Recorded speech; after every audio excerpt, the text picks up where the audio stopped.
Bridges has agreed to a 4-year, $150 million contract extension with the franchise, according to our senior insider, Shams Charania. Now, the deal includes a player option for the 2029-30 season and a trade kicker for the Ironman forward who turns 39 this month, because it is officially August. As we say hello to our friend Shams Charania, who joins us with more. Shams, this contract for the 29-year-old, it may have the biggest question. It may have been the biggest question hanging over the Knicks this offseason. So how exactly did they answer it here?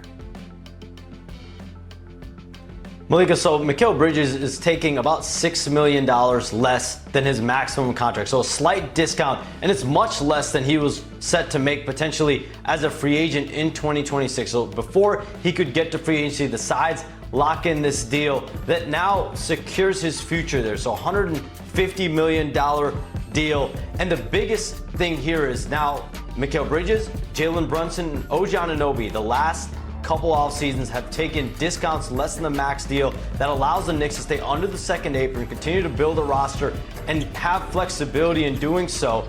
And Mikal Bridges, the most durable player in the NBA, guards all the top all-star caliber players around the league on a nightly basis. And so this is a Knicks team that now has Brunson, Mikal Bridges, OG Anunoby, Josh Hart, Karl-Anthony Towns, all locked in. They've got their top 5 players all locked in for the foreseeable future. $726 million total between these 5 players. And Mikal Bridges had the biggest questions. What would his future be moving forward? He did have an up and down year at times. So for him to lock in $150 million, he is now off the board, as well as Jalen Brunson. Those are obviously 2 guys that have had major extensions the last 2 years. And an interesting wrinkle, Malika, Mikal Bridges is now ineligible to be traded for the next 6 months. He is off the board. So if there is a major move around the league the next several months, and if the Knicks are involved, Mikal Bridges will not be involved in that. Shams, I'm not very good at math, but by my math, not eligible to be traded for 6 months. The trade deadline, it is 6 months and 5 days away. So maybe not for the next couple of months, but it's not off the board for the entire season. Shams, as always, we appreciate the insight.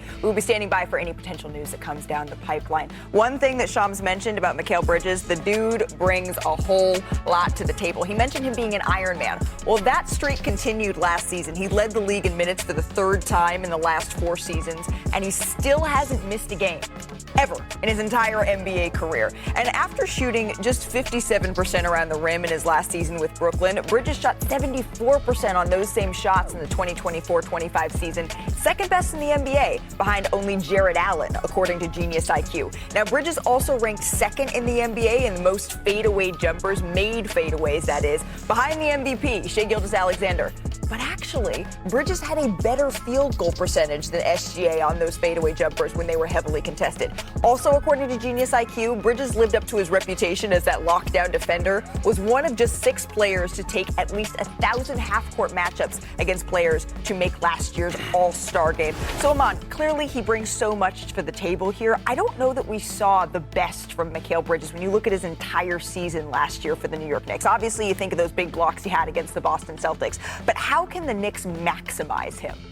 When you talk about maximizing a guy that plays on the wing, it always essentially comes down to, one, what you're doing on the defensive end, and then what your point guard is willing to do as far as early on in the shot clock for you, right? So making somebody like Mikal Bridges dangerous is getting him out in transition for pitch ahead so that he can be creative, he can get out there on the floor, enjoy himself. That's what gets you smiling, that's what gets you confident, and that's what starts making shots fall down for you. When you talk about a streaky shooter, making him a streaky shooter is when you give him less touches and expect more efficiency out of him. When you make sure everything's easy, you get out and pitch it ahead, you make sure he's playing in transition, you keep Mikal Bridges happy, and I think that's up to Jalen Brunson. Did they find something, though, when Jalen Brunson was out of the lineup? In those 15 games that he missed, Bridges averaged over 20 points a game. So now with Bridges back and Bridges back, and Jalen Brunson back in the lineup, they're going to have to find that magic while they're both out there. Well, Mike Brown's in this lineup, too. Yeah. And I think Mikal, if he's being honest, probably wasn't happy with how he's been used offensively since he's been with the Knicks. Not speaking for him, just my guess. This is the lowest points per game and shots taken since he was in Phoenix. But now Mike Brown is known for his fast play when he was with Sacramento. 22-23 season. They led the league in offensive rating and scoring. I expect the Knicks to play fast under Mike Brown, which should complement Mikal Bridges and his strengths. Look, I think they're going to play faster than they did last year, but they don't have De'Aaron Fox. De'Aaron Fox is the guy who made them play fast, right? And so I think they're going to change a little bit. One of the reasons why they wanted to make a change at coach was because there just wasn't enough versatility in that offense. Like, teams would throw a defense at them, and they didn't have enough adaptability. And so you see things like where Jalen Brunson is out, and then Mikal Bridges comes in and has an elevation, but when they're together, they're not able to necessarily lean on each other quite as much. Mike Brown's going to be tasked with making everyone better and having some versatility and optionality in how they play off. And Tibbs did have him 5th in offensive rating last year, so they did move the ball. Not Fox, but they do push it. Yeah, and I think the issue for the Knicks is they gave up a lot to get Bridges, 5 first-round draft picks. And so, he said, he took a little bit less so they can stay under the second apron. They still have to re-sign. They still have to decide how they're going to get Mitchell Robinson back and Karl Anthony Towns back. That's going to be some interesting salary cap management to stay under there and keep flexibility. But it wasn't that much less. Like, I actually thought his agents did very well in this contract. Without a doubt. I just know that when it comes down to it, it's all about playing with your toys. We can't hear Andy's coming and everybody just fall on the floor right now. It's got to be that thing that... That's like Toy Story reference. Exactly. When we're all on the court together, he knows how to play with his toys. Yep. As much as we love Jalen Brunson, I think his usage has to go down a little bit for those guys to flourish. And if you want the most production out of somebody, you got to play with your toys. Increased ball movement is going to help with that under their new coaching staff here. Yep. But I'm curious how much Brunson is going to have the ball in his hands next year, if that's something that we could maybe see adjusted. Exactly. It could be adjusted. We don't want it to happen at the wrong times. I think you still want him to be who he is, right? You have to be ball dominant sometimes to get a lot of the things done that you have to do in the league. But when you say pick your spots, we're talking about fourth quarters. Time to do that. Throughout the game, you can make sure you share the sugar a little bit more, and I think it has to be a conscious thing for Jalen Brunson. It can't be one of those things where the game's coming to him. Sometimes it goes against your personal, what you have going on, but you know these things, I'm sacrificing just a little bit for you guys. I might not sacrifice millions.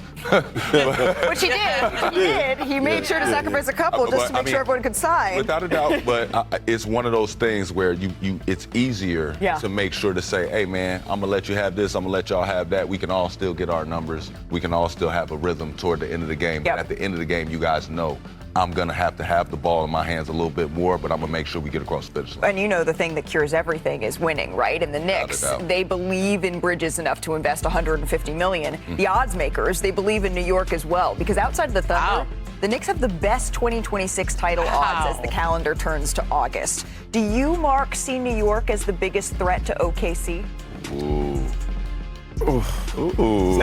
Stuff like this. I mean, I guess they're the biggest threat because they'd be coming out of the East. That's why. I do think their team is better. You know, I love Tibbs, but Mike Brown's a really good coach too.